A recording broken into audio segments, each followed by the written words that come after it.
It seems like you can't escape the talk about burnout these days. Right. It's everywhere you turn. But it's more than just a buzzword. Oh, absolutely. And Especially for those of us looking to boost employee engagement and retention, especially in high-stress fields. sure. We're talking about real people, real consequences. Couldn't agree more. And the stakes are arguably highest in healthcare. No doubt about it. Yeah. We're talking about a national healthcare worker turnover rate of 20.7%. Wow. Basically, 1 in 5 people walking away from those jobs. That's wild. Just imagine the impact that has on patient care. It's huge. Not to mention the strain on the entire system. It's a mess. It's easy to get lost in the numbers. Yeah. But we can't forget the human cost. Oh, absolutely not. Yeah. These are people who dedicate their lives to caring for others, often under incredibly demanding circumstances. Absolutely. I mean, picture this. You're a nurse, a doctor, a technician, Right.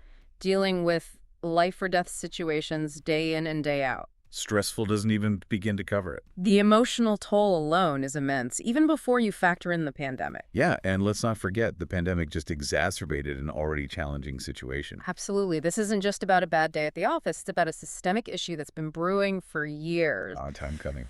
And that brings us to what I find so fascinating about today's deep dive.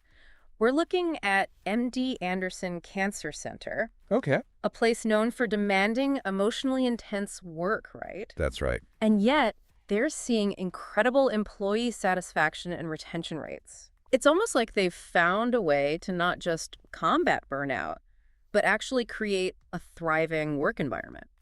Interesting. It's pretty remarkable. It is. It really is. Yeah. And you might be surprised to learn that their secret weapon isn't some fancy new program, Okay. but a focus on something surprisingly traditional: leadership development. Interesting. Back to basics, right? Mhm. So in 2018, they established the MD Anderson Leadership Institute. I see. Now, when I hear Leadership Institute, I immediately think another corporate training program, I know, right? right? But you're saying this is different. This is different. It's all about building leadership skills at all levels of the organization, not just at the top. Interesting. They recognize that creating a supportive and empowering environment starts with fostering strong leadership throughout the ranks. So it's not just about training executives. Right. It's about empowering everyone to be a leader in their own right. Exactly. That's really interesting. But does it actually work? Well, let's just say the results speak for themselves. Okay. MD Anderson now boasts a turnover rate of less than 10%, Wow. practically unheard of in the healthcare industry, Right. and they consistently receive stellar ratings on Glassdoor. Wow. Their CEO even has a 91% approval rating. That's amazing. So it seems like they're on to something pretty special here. Those numbers are impressive. So they've got this Leadership Institute. Right. But what's the magic sauce? What are they actually doing to achieve these incredible results? Well, I wouldn't call it magic sauce, more like a commitment to a core value, investing in their people. I like it. And one of the key ways they do this is through coaching. Coaching. Okay, now we're talking. Tell me more.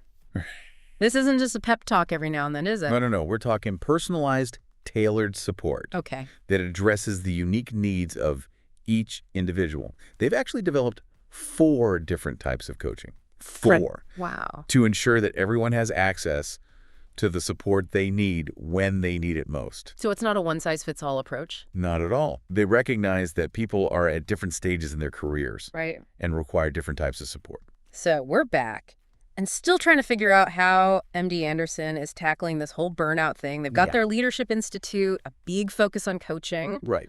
4 different types of coaching even, which is interesting. But I guess what I'm really curious about is how they actually use that coaching to address burnout. Okay. I mean, it's one thing to offer support, Right. but how do you make sure that support really connects with what people are dealing with on a day-to-day basis? That's a great question. And honestly, that's kind of the key to why this whole thing works so well at MD Anderson. Okay. It's not just about having a bunch of coaching options. It's about really creating a culture where people feel like they can actually use those resources. So more than checking a box, it's about changing how people view getting help. Yeah, exactly. Okay, I like that a lot. They've done a really good job of taking away that stigma that can sometimes be associated with, needing a little extra support. Sure. They really frame it as investing in yourself, both personally and professionally. Yeah, that makes sense. Now, you mentioned earlier they have these 4 different types of coaching. Right. Can you break those down a bit more? I think our listeners would really benefit from understanding how this actually looks in practice. Absolutely, yeah. Well, let's start with onboarding coaching. Okay. This is for all the new executives and faculty members. Okay. Helps them get settled into their new roles at MD Anderson. Right. And, starting a new job anywhere can be stressful, Oh, for sure. but especially in a high-pressure environment like that. Right. So this onboarding coaching really provides a support system from day one. I see. Helps reduce that chance of early burnout. Yeah, that makes a lot of sense. I mean, when you're still new at a job, you're already kind of in that vulnerable place. Right. So to have someone there to help you through those challenges, get you on the right path from the very beginning, that's huge. Exactly. Okay, so that's onboarding coaching. What about the other types? So they also have traditional coaching, which is probably what most people think of when they hear coaching. Okay, This one's more about addressing really specific development needs or challenges that come up, gotcha. and they often work in partnership with the employee's manager on this. I see. So it's definitely a more targeted approach focused on that individual's growth and how they can improve their performance. So if you're feeling stuck or you're struggling with a certain skill, Right. or maybe you just need some help dealing with a tricky situation at work, traditional coaching can give you that one-on-one support. Exactly. Yeah. Okay, that makes sense. Now, what about this leadership development cohort coaching? Oh, yeah, this one's interesting. This is where they take a small group of employees, all at similar points in their careers, see. and they work together on specific skills or goals. You okay? It's a really great way to promote that peer-to-peer learning, build that sense of community. So not only are you learning and improving, but you're also connecting with colleagues who understand exactly what you're going through, Exactly. who can relate to those challenges and offer support. Yeah, they're all in it together. I love that. Okay, last but not least, tell me about this on-demand coaching, because that sounds intriguing. Yeah, it's basically like having a coach on speed dial. Okay. Any employee can access this whenever they need it. Wow. So it gives them that immediate access to that targeted support. So if you're feeling overwhelmed or you just need a quick sounding board, you can reach out and get that help right away. That's it. Yeah. Okay, that's incredible. That's got to be so valuable. But all this coaching sounds great in theory, right? Sure. But does it actually work? I mean, does it actually make a difference? So we've been digging into how MD Anderson is really winning at this whole beating burnout thing. They're definitely doing something right. And it seems like their secret weapon is creating this culture of support and leadership development. Yeah, that's a big part of it. Especially that emphasis on coaching, right? Yeah, absolutely. And the thing is, they didn't just assume it was working. Right. They actually measured the impact. Exactly. Okay, so let's talk numbers. How did they measure it and what did they find? Well, they tracked a few things, like employee turnover, how engaged people were feeling, even just internal surveys about job satisfaction, that sort of thing. Makes sense. And the results were pretty impressive. Okay, I'm ready. Hit me with the stats. Employees who'd done some kind of coaching, their turnover rate was only 9% Wow. Okay. compared to 20% for those who hadn't. That's almost cutting it in half just by giving people some extra support. It's pretty powerful stuff. And it wasn't just about people staying either. What else did they see? Engagement scores went up noticeably among the coaching participants, and they were just generally happier with their jobs. Which makes a ton of sense, right? Yeah, when people feel supported, when they feel like they've got room to grow, they're going to be more invested in their work. Absolutely. And more committed to the bigger picture, whatever that might be. Exactly. It's a win-win for the employee and the organization. Totally. But I'm guessing some of our listeners might be thinking, okay, that's great for a place like MD Anderson. Sure, they've got resources. Right. They've got this whole institute dedicated to it. But how can we actually take those lessons and apply them in our own workplaces? Most of us don't have that kind of setup. Right. You're not going to find a leadership institute on every corner.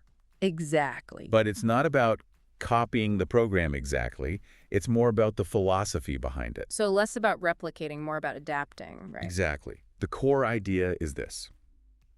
If you want your team, your organization, whatever it is, to really thrive, you've got to invest in the people. Okay, I like that. Invest in their growth, invest in their well-being. So whether you're leading a team, running a small business, even just someone who wants things to be a bit better at work. It all starts in the same place. Which is? Listening.